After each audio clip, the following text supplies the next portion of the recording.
안녕하세요. 오늘의 데일리 뉴스레터에 오신 것을 환영합니다. 2023년 한국의 K 블랙팬서 전차가 노르웨이의 새 전차 도입 프로젝트에서 탈락하면서 전 세계의 주목을 받았습니다. 모든 평가 항목에서 선두를 달리던 K가 노르웨이에 의해 선택되지 않은 결정은 큰 충격을 주었습니다. 놀라운 것은 그 결과가 아니라 노르웨이가 레퍼드 1을 선택한 후 예상치 못한 반응이었습니다. 이 상황에서 노르웨이의 총리인 조너스가 스트리트 레이는 결과가 어떻든 한국의 K 블랙팬서 무기 시스템의 품질이 훨씬 우수하다는 것을 공개적으로 인정했습니다. 더욱이 노르웨이 국방조달청은 국회에 보낸 2건의 보고서에서 K 블랙팬서를 강력히 추천했다고 나중에 밝혔습니다. 이러한 예상치 못한 반응들은 일부 전문가들이 한국이 이로 인해 독일이 노르웨이에 레퍼드 1을 판매함으로써 얻는 이익보다도 더 큰 이익을 얻을 수 있을 것이라고 판단하게 만들었습니다. 사실 이 사건은 K 전차에 대한 강력한 수요를 자극했고 폴란드, 슬로베니아, 체코, 루마니아, 불가리아를 포함한 여러 유럽 국가들이 특별한 관심을 보였습니다. 이는 한국 방위 산업에 있어 기억에 남을 전환점이 될 수 있습니다. 결국 K 전차의 진정한 가치가 세계적으로 인정받으며 오랜 선입견을 깨뜨렸습니다. 이는 방위 산업의 성과뿐만 아니라 개발자들의 끊임없는 노력과 한국 국민의 국가 안보에 대한 관심을 증명하는 것입니다. 이제 미래를 향해 K 또는 KEA1 전차의 개선 계획이 시작되면서 한국 방위 산업의 새 장이 열리고 있습니다. 우리는 개선된 K 블랙팬서의 최종 버전에 대해 더 자세히 알아볼 것입니다. 올해 2월 수출은행법 개정안이 통과되면서 오랫동안 중단되었던 폴란드에서의 생산 및 수출 라인을 다시 시작할 수 있는 길을 열었습니다. 법이 개정된 짧은 시간 후에 폴란드 언론은 이전의 모호한 추측 대신 구체적인 정보를 보도하기 시작했습니다. 전문가들은 이것이 두 번째 실행계약 체결의 중요한 단계라고 일치된 의견을 제시했습니다. 2022년에 폴란드는 방위 협력의 틀 내에서 한국과 기본적인 계약을 체결했으며 이는 980대의 K 블랙팬서 전차와 관련이 있습니다. 그중 첫 번째 실행 계약은 180대를 포함하며 3월 21일에는 추가적으로 18대의 전차가 폴란드로 인도되어 총 46대가 인도되었습니다. 이 전차들은 한국군이 사용하는 K 전차와 동일한 기술 사양을 갖춘 긴급 지원 세력으로 역할을 합니다. 그러나 두 번째 실행 계약은 남은 800대의 K 전차와 관련이 있으며 폴란드의 요구사항과 지역 표준에 맞추어 조정되어 KPL 버전이 탄생했습니다. 법 개정 전에는 KPL의 조정에 대해 공식적으로 발표된 정보가 없었고 비공식적인 추측만 있었습니다. 그러나 법이 개정된 후에는 KPL에 대한 세부 정보가 공개되어 이 산업 분야에서 두 번째 실행 계약 과정의 긍정적인 진전을 표시했습니다. 한국 방위 산업에서 반가운 소식은 K의 개선 버전인 KEA1의 형태가 KPL 정보 공개를 통해 드러나기 시작했다는 것입니다. 이러한 맥락에서 한국의 강력한 지역화 전략은 계약을 확보하기 위한 위험한 움직임으로 오해받을 수 있으며 일부는 이를 결과를 고려하지 않는 선점 후계산 전략이라고 우려하며 비현실적인 약속을 통해 이루어진다고 보는 시각도 있습니다. 한국은 이러한 다양하고 구별되는 요구사항들을 국내 전투 차량 모델을 개선하기 위한 소중한 데이터 수집 및 시험의 기회로 활용하고 있습니다. 특히 KPL이 KEA1과 많은 공통점을 공유하고 있으며 K 블랙팬서의 네 번째 생산 물량과 병행하여 생산되고 있습니다. KPL에서의 구체적인 변경 사항을 살펴보면 이전 K 버전에서 지적된 약점들과의 밀접한 연관성을 볼 수 있습니다. 이는 한국이 전 세계에서 오는 다양한 요구와 도전에 부응하기 위해 방위 기술을 지속적으로 개선하고 발전시키고 있음을 증명합니다. 전투 탱크 개발과 업그레이드 과정에서 운용 기능과 유지 보수 능력 사이의 균형은 매우 중요합니다. K에서 KPL로의 진화는 폴란드의 특정 요구와 지형을 기반으로 특별히 설계된 사례입니다.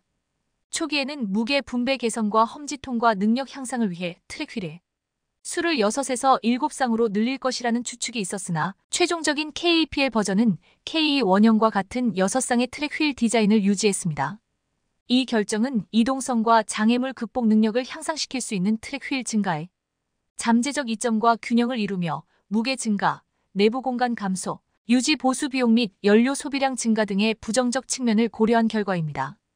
폴란드는 90%가 평지이지만 습지, 호수 지역, 심지어 BWENDORF SAKA 사막과 같은 복잡한 지형을 가지고 있으며 슬로바키아 국경 근처에 2,000m가 넘는 산맥과 같은 험난한 지형을 가진 지역에서의 기동성과 장애물 극복 능력은 KAPL 탱크에게 중요한 요소입니다. 처음에는 폴란드가 국제평가가 구체적으로 이루어지지 않은 KAPL을 선택한 것에 대해 일부 우려가 있었습니다.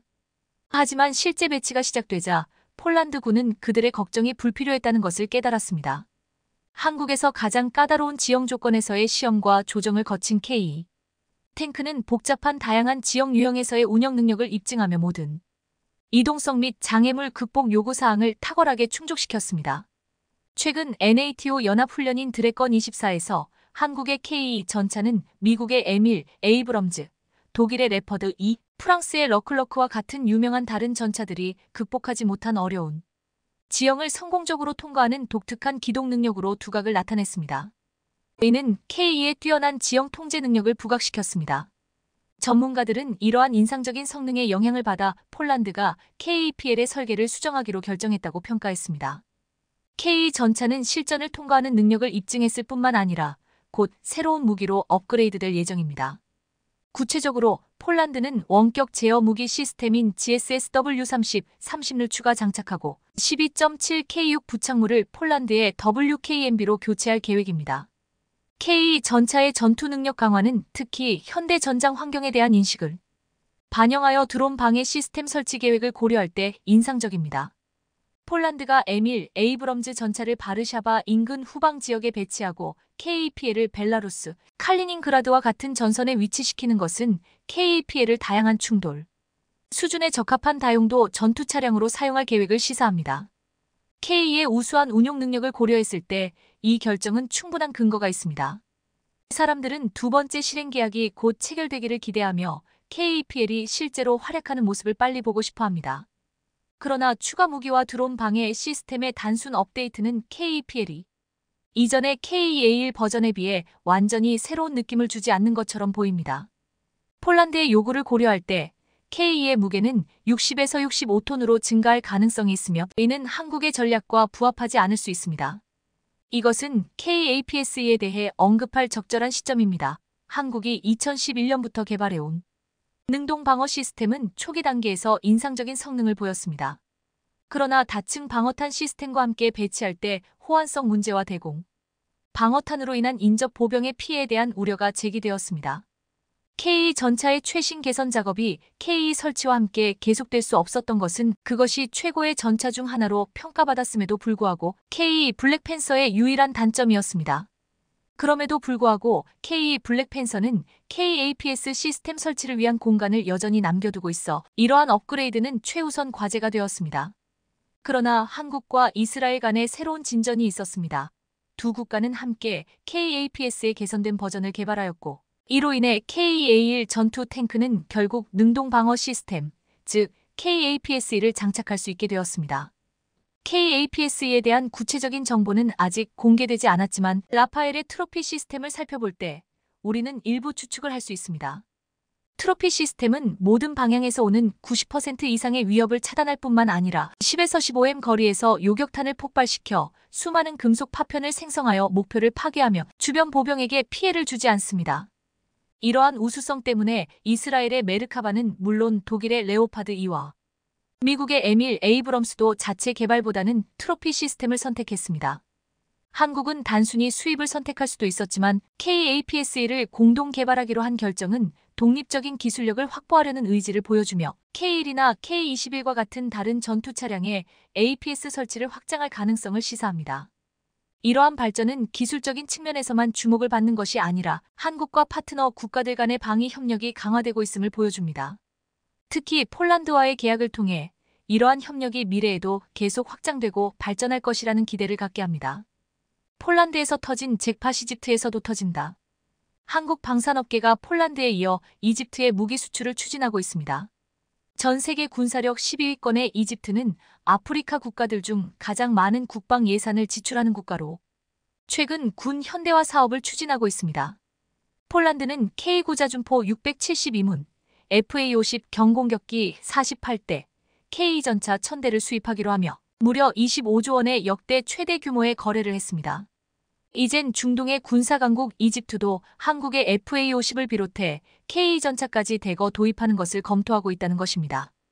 한국에게 있어서 폴란드는 견고한 유럽 시장을 뚫는 시발점이 되었다고 하면 이를 교두보로 이집트까지 공략하면서 이제는 아프리카 시장까지 진출하게 되었다는 말을 하고 있습니다. 더 나아가 한 남미 매체는 아르헨티나와 우루과이도 한국 군사 장비를 도입할 수 있다고 보도하고 있습니다. 이렇게 통유럽과 아프리카의 가장 강력한 군사 강국들이 한국산 무기를 도입하는 데는 중요한 이유와 놀라운 가지가 숨겨져 있습니다. 폴란드는 한국과의 방산 협력 계획을 구체화하는 과정에서 비셰그라드 그룹 폴란드, 체코슬로바키아, 헝가리를 비롯한 동유럽 국가에도 파트너십 동참을 제안하고 있습니다. 상당수 동유럽 국가는 우크라이나 전쟁을 계기로 대대적인 군사력 확장 및 현대화 사업을 추진하고 있습니다. 이들 국가는 지금 폴란드의 제안에 상당한 관심을 보이면서 한국산 무기 도입을 할 가능성이 높다고 보고 있습니다. 동유럽 국가들은 그간 독일, 프랑스 등 서유럽 국가와 무기 거래에서 갑질에 시달렸습니다. 또한 러시아의 우크라이나 침공으로 유럽 전역에 군비 증강 열풍이 불기 시작해 각국이 재군비에 나섰지만 30년 동안 유럽 방위산업 생태계 이미 망가져버려 기대할 수 없는 상황이 되었습니다. 대부분 유럽 무기들의 생산 효율이 크게 떨어지고 최근 프랑스에서는 차륜형 자주포를 발주했더니 일문을 납품하는데 무려 18개월이나 걸린다고 했습니다. 또한 유럽의 대부분의 무기는 대부분 공동 개발하여 수리에 필요한 부속 하나를 구입하려면 몇 달이 걸리기 일쑤입니다. 더 이상 유럽에서 괜찮은 무기를 공급받는 걸 기대할 수 없게 되었다는 것입니다. 하지만 한국산 무기는 빠른 납기, 우수한 성능과 신뢰성, 합리적 유지 비용, 기술 이전 및 협업 등의 조건을 완벽하게 충족한다고 했습니다. 지금 폴란드에 이어 이집트가 도입하려 하는 것 중에 전 세계의 관심을 받고 있는 것은 바로 K2 흑표 전차입니다. 폴란드는 종주국 한국군이 도입한 K2 전차 물량의 무려 3배인 1000대 이상을 도입했는데 이집트도 한국보다 많은 K2 전차 500대를 계약하려 하고 있습니다. 이집트는 아프리카 최대 규모 육군을 자랑하는데 현역 장병 34만 명, 예비군 44만 명의 대군으로 높은 기계화 수준을 갖췄습니다. 유사시 드넓은 사막에서 싸워야 하는 전장 특성상 현역 치장 물자를 합쳐 4,300대 이상의 전차를 보유한 기갑대국이기도 합니다. 이같이 전차를 중요시하는 이집트에서 한국의 K2 전차를 대거 도입하려 한다는 사실은 굉장히 중요하다고 했습니다. 이집트는 이미 지난 2020년 러시아와 T-90MS 500대를 면허 생산하기로 계약을 맺었습니다. 하지만 이집트는 1년 동안 시간을 끌다가 지난해 계약을 파기하고 이 500대 물량을 K2 전차 도입을 고려하기로 했습니다. 과거 이스라엘과 싸워서 해공군에서는 압도했지만 결국 전차 부대에 패하고 말았던 이집트는 이스라엘과 팔레스타인의 갈등이 격화되자 결국 러시아산 전차보다 우수한 한국산 K2 전차에 관심을 가지게 된 것입니다. 그런데 지금 러시아보다 더 배아파하는 국가가 중국입니다. 이집트는 냉전 시절에 중국과 교류가 많다 보니 중국으로부터 무기를 많이 수입해왔습니다. 2016년 1월 21일 시진핑 주석이 LCC 대통령을 만나면서 15개 분야에서 무려 150억 달러 약 18조 2천억 원에 달하는 계약을 체결했습니다. 특히 지난 2019년 새로운 전투기를 도입한다며 중국 JF-17을 주요 후보로 선정했습니다. 중국은 이 전투기를 매우 저렴한 비용에 제공할 것이라고 했습니다. 하지만 이번에 이집트는 FA-50에 관심을 가지면서 이 중국산 전투기 도입도 무산될 수 있다고 보고 있습니다. 2019년 7월에 이집트의 신행정수도 건설에 중국 자본이 많이 투입되고 중국 기업들이 많이 진출했지만 이 과정에서 1대1로의 이집트도 참여한 것에 대해 이집트 내에서 우려의 목소리가 높아지기도 했습니다. 중국은 그동안 아프리카 국가들을 1대1로에 참여시키며 남의 기술 배겨서 값싸게 무기들을 팔아 이속을 챙겨왔습니다. 하지만 이집트를 시작으로 이제 아프리카 국가들까지 한국산 무기들이 인기를 끌면서 자신들이 공들여왔던 시장을 한국에게 빼앗길 수 있다는 위협감을 느끼고 있다고 했습니다. 이번에 이집트가 전통적인 방산협력국 러시아와 중국을 버리고 한국산 무기, 특히 K2 전차를 선택한 데는 압도적인 경쟁력에 있다고 했습니다. 우선 러시아산 T-90S는 2000m 거리에서 600에서 650 장갑판밖에 관통하지 못하지만 한국산 K2 전차는 2000m 거리에서 700에서 850 수준의 장갑 관통력을 보입니다. 이 정도의 공격력을 발휘할 수 있는 동급 전차는 K2가 유일합니다. 특히 K2 전차를 만드는 현대로템은 오만에 수출하기 위해 K2 사막 수출형을 만들어 뜨거운 사막 지형에서도 놀라운 기동력과 성능을 입증해 보였습니다. 비슷한 환경을 지니고 있는 이집트에서도 이 같은 환경적 응력은 너무나도 중요하기에 매력적으로 보였다는 것입니다. 오만은 지난해 차세대 전차 도입 프로젝트에서 K2 흑표 전차를 최종 선정했는데 총 76대로 1조 원이 넘는 프로젝트였습니다. 오만이 K2를 선택하면서 굉장히 까다로운 요구와 성능 시험을 했다고 했습니다. 반면 오만에서 K2 흑표와 경쟁을 펼친 독일의 레오파르트는 마른 하천에 빠져 헤어나오지를 못했고 우리 기술로 만들어 경쟁 붙은 터키 알타이 전차는 주행 시험 도중 퍼지기도 했습니다. 당시 K2 흑표 전차는 오만에서 사막 주행 영상을 공개했는데 1500마력으로 최대 70km 속도로 사막을 질주하는 장면은 놀라울 정도였습니다. 또한 K2 전차는 전투 중 아군과 적군을 쉽게 구별할 수 있는 피하 식별장치 등 첨단 기술을 보여주며 수심 4.1m까지 잠수도하할 수 있는 능력까지 보여주었습니다. 또한 중동의 무더위에 대비해 내부에 에어컨을 달아 최대 43도까지 대응할 수 있게 만들어주었습니다. K2 전차는 힘도 세면서 승차감까지 좋다고 했는데 국내에서 이전의 전차와 K2 전차를 타본 군장병들은 소나타 타다가 제네시스 타는 기분이라고 말하기도 했습니다. 오만은 아프가니스탄과 이라크 전쟁을 반영하여 급조 폭발물 및 대구경 대전차 무기에 대응하면서 측면 방어력 강화를 요구했습니다. 이에 K2 흑표 전차에는 적의 대전차 미사일을 교란시키거나 대전차 미사일을 직접 파괴할 수 있는 능동 방어 시스템을 갖추었습니다. 또한 K2 흑표 주포는 에이브럼즈 및 레퍼드 2 탱크보다 큰 120L44 구경으로 1.3m 더 길게 만들었고 분당 15발을 발사할 수 있게 만들었습니다. 즉 K2 흑표 전차는 수륙 양용으로 움직이면서 분당 15발을 자동으로 추적하면서 쓸 수 있고 사막이나 동토에서나 습지에서도 작동하는 놀라운 기동력을 갖추었다는 것입니다. K2 흑표 전차는 미국, 러시아, 프랑스, 독일 전차들의 장점만 모두 모아놓은 전차라고 했습니다. 최근 한 러시아 매체는 칼럼에서 K2 흑표 전차를 경계하는 글을 썼습니다. 러시아가 자랑하는 4세대 전차 아르마타보다 한국의 흑표 전차가 앞서 있는데 흑표 전차는 완제품이 1200만 달러로 가장 비싼 전차에 속하지만 러시아 전차는 절반인 600만 달러 정도라고 했습니다.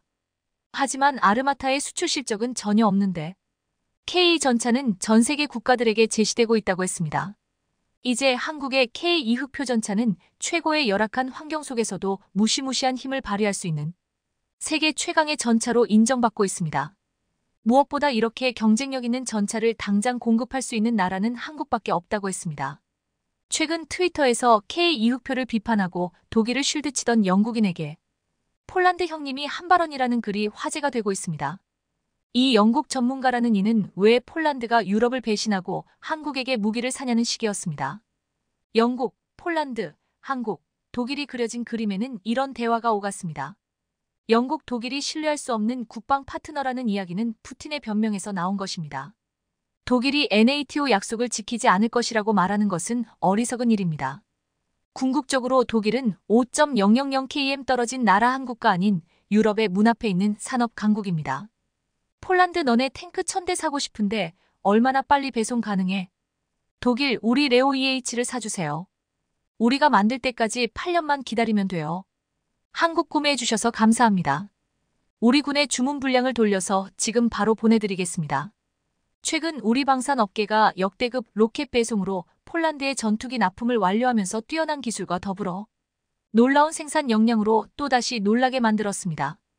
폴란드에선 FA50을 마치 극빈 대접하듯 뜨거운 환영과 한국의 감사의 인사를 연일 전하고 있는데요. 여기에 더해 한국은 이렇게나 빠른 FA50 생산 기술로 최근 우리 공군의 TA50 블로기를 배치하는 놀라운 속도와 능력을 보여주며 경쟁력을 입증시켰습니다. 이런 상황을 아는지 최근 중국이 우리 방공식별구역 카디즈를 무단 침범하며 도발을 감행했지만 엄청나게 큰 코를 다쳤다고 하는데요. 중국의 맞불 조치를 한 이례적인 한국의 대응에 깜짝 놀란 중국이 주랭랑을 쳤다는데 자세히 알아보겠습니다. KAI가 폴란드와 수출 계약을 체결한 지 1년 3개월 만에 폴란드형 FA50GF 경전투기 12대 납품을 성공적으로 완료하는 등 역대급 속도의 폴란드로부터 폭풍 감사 인사를 받고 있습니다. KAI는 2022년 9월 폴란드와 FA50 48대 수출 계약을 체결한 이후 작년 7월 FA50GF1 2호기를 폴란드 민스크 공군기지에 납품한 걸 시작으로 12호기까지 한치의 오차 없이 인도에 계약을 이행했다고 밝혔습니다. 이로써 KAI는 폴란드가 사기로 한 FA50 총 48대 중 12대를 납품했는데요. KAI에 따르면 남은 물량 36대는 폴란드 공군의 요구에 맞춰 FA50PL 형태로 개발해 2025년부터 2028년까지 납품할 예정이라고 합니다. 나머지 36대는 폴란드 공군의 전력 요구에 맞춰 항전 장비와 무장을 강화한 FA50PL 기종으로 제작될 예정입니다. 앞서 KAI는 폴란드에서 FA50 수출 주문을 받은 뒤 빠른 현지 납품을 위해 우리 군에 납품하기 위해 생산 중이던 TA50 블록기를 폴란드 수출형 FA50GF로 개량해 발빠르게 대처할 수 우크라이나 사태로 인해 공군 전력 강화가 시급한 폴란드 수요를 맞추기 위해 우리 군의 대승적인 결단이 있었기에 지금의 성과가 나올 수 있었다는 평가입니다. 이런 이유로 폴란드 현지에서도 FA50을 대하는 태도와 분위기가 사뭇 남다른데요. 실제로 폴란드는 한국에게 인도받은 민스크 공군기지에 도착한 12대의 FA50을 공식 트위터에 공개하면서 대한민국의 전투기 납품 속도를 폭풍 칭찬하며 찬사를 보내왔습니다. 폴란드 군 당국에서 한국에서 들여온 전투기를 아주 자랑스럽게 여기며 FA52 폴란드 상공을 지켜줄 것이라고 대외적으로 밝힌 겁니다. 정권 교체로 인해 한때 폴란드 정치권에서 한국산 무기 도입에 대한 부정적인 이야기가 나오기도 했지만 이번 일로 인해 한국산 무기를 자랑스럽게 여기고 있다는 걸 확인시켜줬습니다. 특히나 폴란드 국방부는 기존과 같이 한국과 무기 계약을 유지해가는 걸 충분히 만족하고 있으며 오히려 무기 도입 규모를 확대해야 한다는 주장입니다. 그리고 이런 분위기를 반영하듯 지난 2일 방사청과 폴란드 국방부가 군용 항공기 가망 인증 상호 인정을 체결하면서 폴란드가 우리와 방산 협력 의지를 강하게 드러냈습니다. 가망 인증은 항공기가 비행 안전성에 문제가 없는지 검증하고 이를 정부기관에서 인증하는 것을 의미하며 상호 인정은 우리 정부가 인증한 국산 항공기의 비행 안전성을 상대국이 인정한다는 뜻으로 폴란드의 한국산 전투기에 대한 신뢰가 엿보입니다. 방사청에 따르면 폴란드 국방부와 긴밀한 방산 협력 관계와 깊은 신뢰를 기반으로 작년 6월 상호 인정 절차 착수를 합의한 뒤 현장 실사 및 대면 회의를 진행했었는데요. 그 결과 일반적으로 걸리는 상호 인정 절차 기간이 3분의 1 수준으로 앞당겨져 6개월 만에 초스피드로 체결을 완료했습니다. 이렇듯 이번에 폴란드와 상호 인정을 체결하면서 한국은 폴란드에 수출한 FA50 48개 뿐만 아니라 앞으로도 항공기 분야 사업에서 보증을 받은 것과 다름없게 됐습니다. 폴란드를 놀라게 할 정도로 빠르게 FA50을 납품한 KAI는 이런 놀라운 생산 기술로 최근 우리 공군의 TA50 블라크1을 전격 배치하며 다시 한 번 전 세계 방산업계를 전투기 조종사들의 전술 임무 훈련기인 TA50의 성능 개량 버전이 우리 공군에 처음으로 도입된 겁니다. 방사청은 지난달 28일 전투 입문용 훈련기인 TA50 블라크2 1호기를 우리 군에 납품했다고 밝혔습니다. 2020년부터 약 1조 원을 투자한 TA50 블라크3 사업은 전투조종사 양성을 위해 부족한 전투 입문용 훈련기 20대를 추가로 확보하는 사업입니다. 전투 입문용 훈련기는 전투조종사가 전투비행대대에 배치되기 전 무장과 레이더 운용 등 전술 임무를 숙달하는 항공기인데요. 공군에 따르면 우리 공군 조종사들은 입문 과정에서 국산 KT-100 항공기로 조종 훈련을 시작한 이후 국산 KT-1 항공기 중등 과정을 거쳐 T-50 고등 훈련기로 고등 과정을 마칩니다. 전투기 조종사가 되는 마지막 단계로는 전술 입문 과정에서 TA50으로 전술 훈련을 숙달하게 됩니다.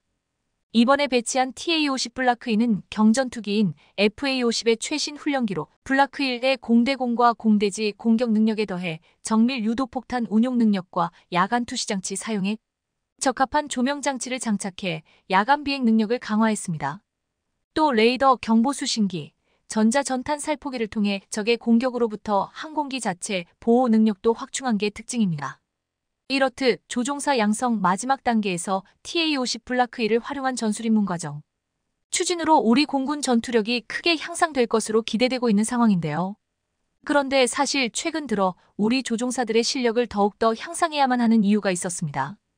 지난달 중국 군용기 2대와 러시아 군용기 4대가 동해 한국방공 식별구역 KADIG로 무단 진입하는 등 다시 무단 침범하는 일이 늘어났기 때문입니다.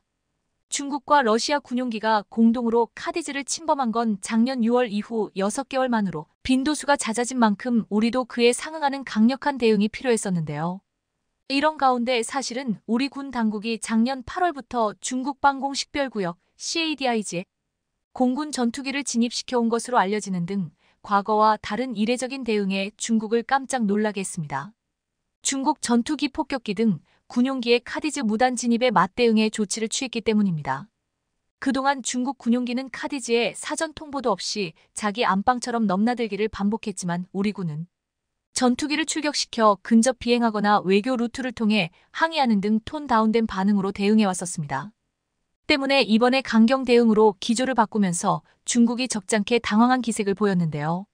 사실 방공식별구역은 영공과는 다른 개념이지만 다른 나라 방공식별구역 안에 진입하는 군용기는 미리 통보하는 것이 국제관행입니다. 그럼에도 불구하고 중국과 러시아가 이런 국제관행을 완전히 무시하고 카디즈를 제 집 드나들듯이 특히나 최근 미국과 중국의 갈등이 깊어지면서 중국과 러시아가 한반도 주변에서 군사활동을 늘리고 있는데 실제로 재작년에만 중국은 무려 70회, 러시아는 10번이나 카디즈를 침범했습니다. 지난달 국방부는 중국 군용기의 카디즈 진입은 올해에만 133회로 2019년부터 작년까지 연평균 60회를 기록했던 것에 비해 부쩍 늘었다고 밝혔습니다. 더구나 중국은 대만 해협 인근에서도 항공모함을 동원해 대규모 공중해상 훈련을 확대하고 있는 상황으로 최근 들어 돌발 행동이 잦아지고 있습니다. 그리고 이번에도 역시 중국과 러시아는 카디즈에 진입하면서 우리 측에 아무런 통지도 하지 않았습니다. 상황이 이러자 우리 공군에서도 더 이상 지켜만 보지 않고 이례적으로 강경 대응에 나섰고 여기에 중국이 반응했습니다. 사실 우리 군은 중국과 러시아 군용기가 카디즈에 진입하기 전부터 다가오는 움직임을 식별해 예의주시하고 있는 등 만일의 사태를 대비한 준비 태세를 항상 갖추고 있었습니다. 이런 가운데 이번에 중국, 러시아 군용기 6대가 카디즈에 진입하자 우리 공군은 즉각 전투기를 출격시켜 우발 상황에 대비하는 전술 조치를 실시하며 중국과 러시아를 당황하게 만들었습니다. 이에 대해 군 관계자는 당당한 외교를 위해 비례성의 원칙에 따라 맞대응에 나선 것이라고 밝혔습니다. 중국의 카디즈 무단 진입에 대응해 우리 전투기가 카디즈에 처음 진입한 건 작년 8월로 앞서 11월 중국이 러시아 군용기와의 연합훈련 명분으로 카디즈에 진입했을 때에도 우리 공군 전투기가 카디즈의 동일거리, 동일 시간 진입해 대응 작전을 펼쳤습니다. 국방부 관계자는 과거 중국 군용기가 카디즈로 넘어오면 경고 등 수세적 대응을 했지만 이제는 우리 군용기도 중국 군용기가 카디즈에 진입한 동일한 거리만큼 카디즈로 넘어가고 있다며 우리 역시 맞대응하고 있다는 사실을 전했습니다. 다만 우리 군 당국은 직접적인 군사적 충돌을 방지하기 위해 중국과는 다르게 카디즈 진입 시 중국 측에 사전 통보는 하고 있는데요. 국방부는 중국은 통보 없이 넘어오지만 우리는 통보하고 진입하고 있다면서 중국에 계속 사전 통보 없는 카디즈 진입을 제기하고 있다고 밝혔습니다. 이렇듯 우리 군이 카디즈에 진입할 때 사전 통보까지 하는 만큼 명분이 없는 상황에서 중국이 공개적으로 따지지 못하고 있는 상황입니다. 당당한 외교를 하려면 군사적으로 확실한 맞대응 조치가 필요하다는 게 우리 군 당국의 입장으로 앞으로도 중국과 러시아의 무단 침입에 두고만 보지는 않을 것으로 보입니다. 그런데 사실 우리 군의 카디즈 진입 맞대응에 대해 중국이 조용히 침묵하고 있는 건 우리 조종사들의 엄청난 조종 실력에 기반한 전투력에 두려워하고 있기 때문입니다. 그것도 그럴 것이 앞서 2023년 탑건에 선정된 F-15K 전투기 조종사 임우영 대위는 1000점 만점에 1000점을 획득하며 엄청난 조종 실력을 드러내기도 했는데요.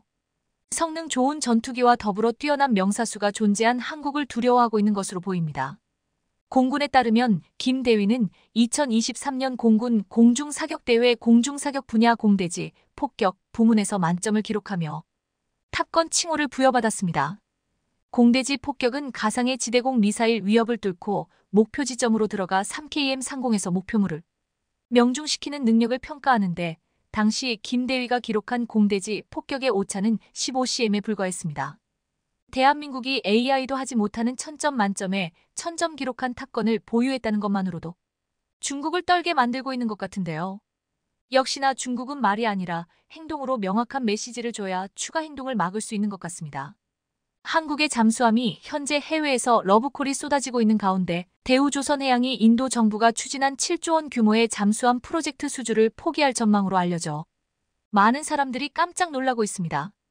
인도 잠수함 프로젝트에서 한국의 잠수함이 타국의 잠수함들보다 성능이 우수의 유력한 후보로 알려져 있었는데요. 이렇게 한국이 갑작스럽게 수주를 포기한다고 알려지면서 인도가 충격에 빠졌습니다. 그런데 이 소식을 들은 한국의 많은 네티즌들은 인도 잠수함 사업 수주를 포기한 것이 한국에 굉장히 잘된 일이라는 의견을 보이고 있는데요. 과연 한국이 7조 원 규모의 인도 잠수함 사업을 포기한 배경은 무엇이고 오히려 한국 네티즌들은 왜 이 소식에 기뻐하고 있는 것인지 실제 반응들까지 자세히 알아보겠습니다. 2015년 1월 프랑스 굴지의 항공기 메이커 다소 데솔트는 인도 정부와 전투기 거래 협상 테이블에서 상대방이 납득할 수 없는 조건을 제시했습니다. 당시 다소는 인도가 요구한 전투기 사양이나 구매 조건과는 동떨어진 엉뚱한 제안을 들고 나왔는데요. 견적서에 제시한 금액도 인도 측 조건의 2배에 달하는 수준이었습니다. 사실상 판을 엎겠다는 뜻이었습니다. 당시 인도는 MMRCAMEDIUM 멀티롤 컴뱃 에크래프트 프로그램을 진행해 세계 전투기 메이커 사이에서 큰손으로 떠올랐습니다. 인도가 사업 공고 당시 밝힌 전투기 도입 규모는 총 126대에 옵션 물량 63대까지 합하면 총 189대의 엄청난 물량에 달하면서 주목을 받았었습니다. 그래서 전 세계 모든 전투기 제조사들이 달려들어 인도 사업을 따내기 위해 혈안이 되어 있었는데요. 결국 프랑스 다소의 라팔이 2011년 최종 승자가 됐습니다. 그런데 우선 협상 대상자 지정 후 인도와 프랑스는 4년 넘게 협상을 질질 끌다 2015년 4월 결국 협상 결렬사업 파기를 선언하고 돌아섰습니다. 다소는 무슨 이유로 이 사업 수주를 걷어찬 것일까요? 협상 테이블에서 비상식적인 조건을 들이밀기 시작한 것은 다름 아닌 인도였습니다.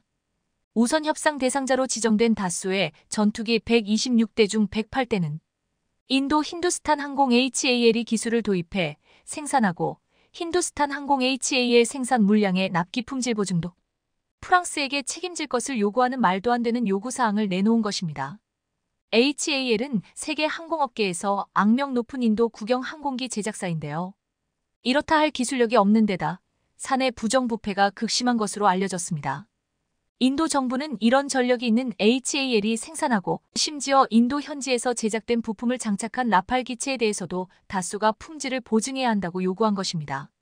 그 과정에서 전투기 국산화에 필요한 핵심 기술의 이전도 요구했습니다. 당연히 다소가 판을 엎을 수밖에 없었던 구조인 것입니다. 마찬가지로 이번에 인도 해군이 추진하는 차세대 재래식 잠수함 도입 사업인 P-75I에서도 이와 비슷한 상황이 발생할 우려가 있었습니다. 인도는 1997년 프로젝트 75 구상으로 공격용 원자력 잠수함 6척, 재래식 잠수함 18척 등 24척의 잠수함 도입을 뼈대로 한 국가 전략을 마련했습니다. 이에 따라 2014년부터 재래식 잠수함 도입 사업 1단계로 프랑스 나발그룹 네이벌 그룹의 스콜펜 SCORPEN 2급 잠수함 6척 기술 도입 사업 형태를 인도에서 건조 중입니다. 대우조선해양이 참여한 것은 해당 사업의 후속 물량 6척 수주전인데요. 인도는 요구사항으로 수중에서 오랜 기간 작전할 수 있는 공기분류 추진 체계 AIP 시스템을 탑재한 잠수함을 요구하고 있습니다. AIP 기술이 탑재된 재래식 잠수함은 물 밖으로 나와 디젤 엔진을 재가동할 필요 없이 동력을 얻어 잠항 기간을 3배가량 늘릴 수 있습니다. 잠수함 6척을 건조하는 비용으로 약 7조 원의 예산을 책정했는데요. 사업 규모가 워낙 크다 보니 세계 유수 잠수함 메이커들이 사업에 모두 참여했습니다. 먼저 1차 사업을 수주한 프랑스 나발그룹이 쇼트핀 바라쿠다, 블록이레이 모델을 제안했고 독일 티센크루프 마린 시스템은 216형, 218형 잠수함을 제시했습니다. 그리고 스페인 나반티아는 자국 해군에 납품한 S-80 모델을, 러시아 국영무기 수출업체 로소보넥소퍼트는 아무르 1650형 잠수함을 제안했습니다. 그리고 한국의 대우조선해양도 도산 안창 5급 잠수함을 개량한 DSM 23000 모델을 내놓았는데요. 그러나 프랑스의 잠수함은 척당 건조 비용이 3조 원을 넘어서 가격 경쟁력이 없었고 독일은 216형과 유사한 함정을 건조한 경험이 없어서 발목을 잡혔습니다.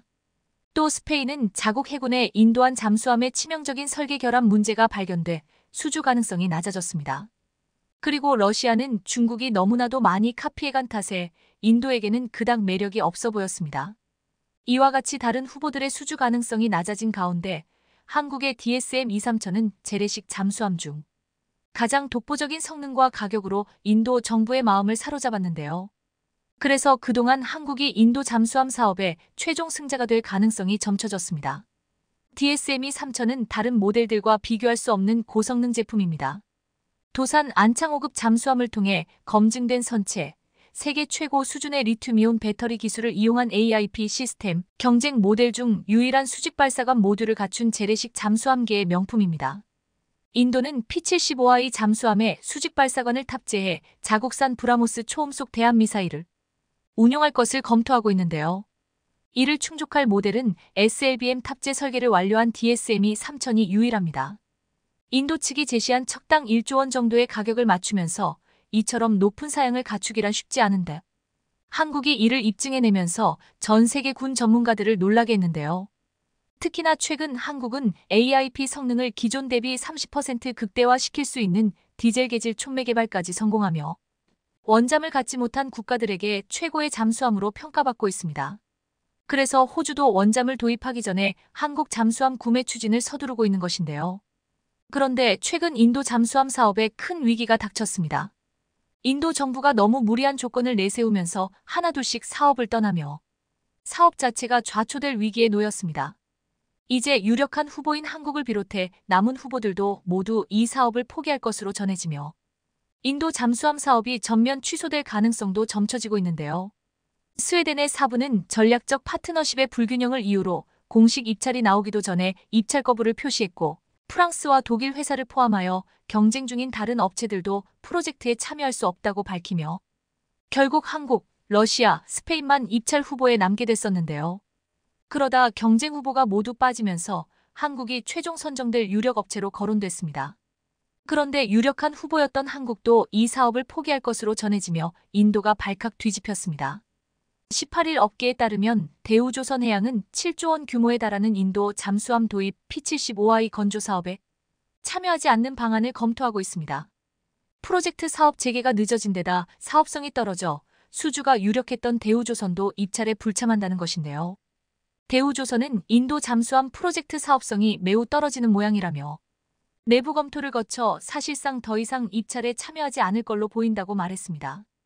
특히 문제는 계약 조건과 관련해서 인도가 상당한 기술 이전을 요구했으며 기술 이전에 관한 상세 규정도 구체화되지 않았다는 점이 문제였습니다.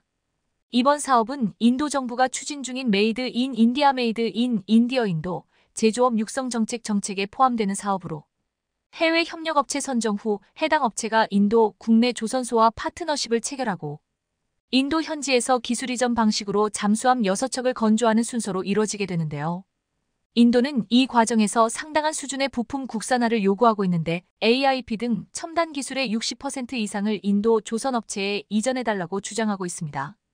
한국이 도산 안창 5급 잠수함 개발 과정에서 구현한 국산화율이 76% 수준인 것을 감안하면 사실상 국내 잠수함 기술을 전부 이전하라는 요구에 가까운데요. 향후 인도가 세계 잠수함 시장에서 한국의 경쟁자가 될 수 있다는 점을 감안하면 쉽게 수용하기 어려운 조건입니다. 게다가 품질 보증에 관한 계약 부분도 면밀히 살펴야 하는데요. 이전에 프랑스에게 갑질을 했던 것처럼 인도는 자국산 부품을 사용해 인도에서 건조하는 인도산 잠수함에 대해서도 오히려 해외 파트너사에게 품질 보증을 요구하고 있다는 것입니다. 게다가 인도 내 건조 일정 지연 시 해외 파트너사에 부과되는 페널티 또한 너무나도 가혹하며 파트너사 입장에서는 책임은 크나 정작 인도 내의 건조 상황에 영향력을 행사할 방법이 거의 없는 것도 문제입니다. 그래서 종합적으로 인도 방위산업의 정밀성, 사업 관리 능력 등을 고려하면 한국 조선업체가 감당해야 할 리스크가 지나치게 클 것이라는 우려가 나온 것인데요.